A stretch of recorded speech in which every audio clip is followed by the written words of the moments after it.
Fekmung manino kebengi rutukmungo ongkhori manmari manka Sunamura thanani pulis huijakokma manmano rugi rutukmungo ongkhori Sunamura thanani pulis mia horo khokdok rashai rangni brown sugar no khobui motor bike khungsa kasuka sikangni simino pulis modubon naka point murugi tongmani kasujak bike ni siming kaisni sapan bokhogo charchiprui brown sugar manka osi Joyন্ত Kumar Desaka kasujak brown sugar ni hatio rangmari khokdok rashai rang ngana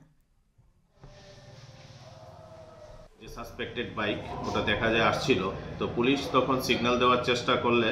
signal দিলে ও কিছু দূর আগেই বাইকটা থামিয়ে ফেলে তখন police ওখান থেকে চেজ করে ওকে কিন্তু ও বাইকটা ওখানে ফেলে ও রিভার সাইড তো রিভার সাইডের দিকে ও অন্ধকারে ভেঙে যায় তখন বাইকের মধ্যে একটা ব্যাগ ছিল তখন আমরা in presence of DCM Sonamura ওনার প্রেজেন্সে এবং লোকাল উইটনেসের প্রেজেন্সে আমরা ব্যাগটা সার্চ করে ওই ব্যাগ থেকে 7টা সব বক্স রিকভারি করি যেগুলোর মধ্যে ব্রাউন সুগার আছে প্রত্যেকটা প্যাকেটের ওজন 12 গ্রাম করে 7টা আমরা টোটাল 84 গ্রাম ব্রাউন সুগার উদ্ধার করি।